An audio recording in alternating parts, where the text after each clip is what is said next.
नमस्कार, मैं मानवी ठाकुर। आप देख रहे हैं न्यूज 24 फर्स्ट एक्सप्रेस। आज की कुछ खास खबरें। हाथरस जनपद के कस्बा मुरसान की ग्राम पंचायत के गांव कुरावली खजुरिया लुहेटा में पिछले दिनों से चल रही श्रीमद् भागवत कथा में वृंदावन धाम से पधारी कथा व्यास बाल विदुषी चंचल प्रिया किशोरी व कथा व्यास सरिता शास्त्री ने सुदामा चैत्र कथा का सुंदर वर्णन करते हुए ये कथा में उपस्थित महिला पुरुषों को लाभान्वित किया। भागवत कथा में परीक्षित के रूप में राधा चरण व उर्मिला देवी ने निभाया।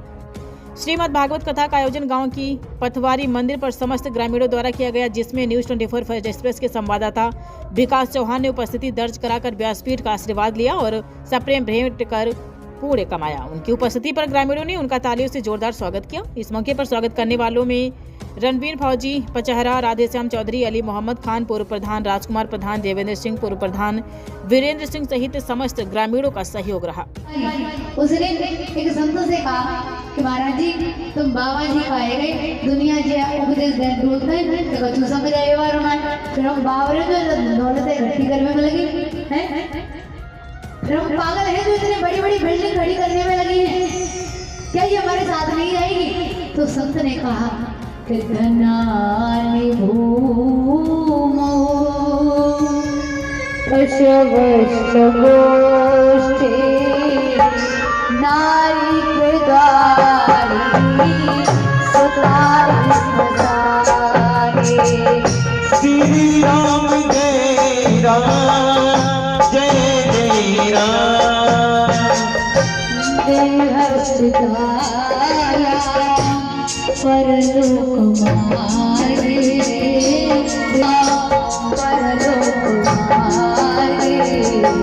परलोक मारे धर्मों को गच्छति जीव गणेशः। श्री राम जय राम जय जय राम। श्री राम जय राम जय जय राम। उस संत ने कहा धनानि भूमौ पशवश्च गोष्ठे नारी गृहद्वारी सुतारी स्मशाने देहस्थितायां परलोक मार्गे धर्मो निगो गच्छति जीव। बड़ा देखा कन्हैया ने, उसी से आगे एक सिंह के पैरों के निशानों को देखा। सिंह के पैरों के निशानों को देखकर जैसे कन्हैया धीरे धीरे आगे चले, आगे क्या देख रहे हैं कि सिंह भी मरा पड़ा है और सिंह से आगे भालू के पैरों को देखा। भालू के पैरों के निशानों को देखकर जैसे चले तो कन्हैया ने देखा एक विशाल गुफा है।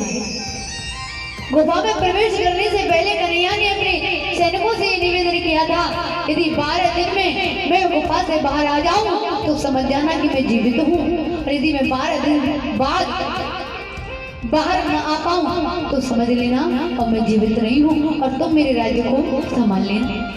मेरे भागवत श्रोताओ ध्यान देना, कन्हैया ने जैसे गुफा में प्रवेश किया, कन्हैया देख रहे हैं कि भालू की बेटी जामवंती उस मणि से खिलौना समझकर खेल रही है।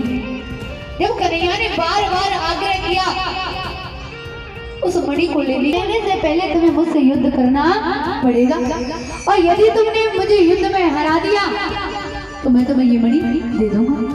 ध्यान देना, ये जामवंत जी कौन है? कि जामवंत जी कोई और नहीं, वही त्रेता युग के जामवंत जी हैं जो प्रभु श्री राम के साथ लीला कर रही हैं। एक बार की बात है, हमारे विद्वान कहते हैं कि जब प्रभु श्री राम और रावण का विशाल युद्ध हुआ, विशाल युद्ध विराम हो गया, जब भगवान अपनी लीलाओं को विराम देकर जाने को हुए तो जामवंत जी, अब तो मैं तुमसे क्षमा चाहता हूँ, लेकिन मैं तुम्हें ये वरदान देता हूँ कि इस इच्छा को मैं आगे द्वापर में जब अवतार धारण करूंगा तो इस इच्छा को भी पूर्ण करूंगा। ये वही श्री राम जो कृष्ण अवतार धारण करके आए हैं, और वही त्रेता युग के जामवंत जी महाराज जो प्रभु श्री राम की प्रतीक्षा में बैठे हैं। वो समय आया जैसे ही जामवंत जी का भगवान श्री कृष्ण का युद्ध प्रारंभ हुआ, विशाल युद्ध हुआ, और जब जामवंत जी की नस ढीली हो गई तो हाथ जोड़कर जामवंत जी खड़े हो गए और कह रहे, प्रभु मैं समझ गया आप कोई और नहीं, मेरे त्रेता युग के मर्यादा पुरुषोत्तम श्री राम ही हो। प्रभु अब मुझे आपका दर्शन हो गया, अब मेरी ओर से इतनी प्रार्थना है कि मेरी एक बेटी है जामवंती, जिसके कारण मैं आपका भजन नहीं कर पाता। आप एक काम करिए, मेरी बेटी के साथ विवाह कर लीजिए, फिर मैं निसंकोच होकर आपका भजन करूंगा। मेरे भागवत श्रोता जानते हैं भगवान श्री कृष्ण ने कहा कि हमारा ऑलरेडी एक विवाह हो गया रुक्मिणी के साथ। जामवंत जी मुस्कुराने लगे, अरे राजा ने कहा 2-4 विवाह मामूली बात है, तुम्हारा तो अभी एक विवाह हुआ है, दूसरा विवाह मेरी बेटी के साथ कर लो। इस प्रकार जामवंती के साथ द्वितीय विवाह भगवान श्री कृष्ण का हुआ और मणि देकर कन्हैया को विदा कर दिया।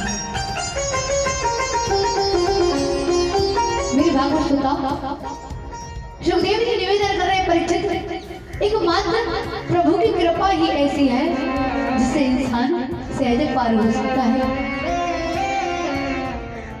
लेकिन संसारी मनुष्य जिस बात को समझता तो है, लेकिन कब जब हाथों से वो घड़ी वो समय निकल जाता है।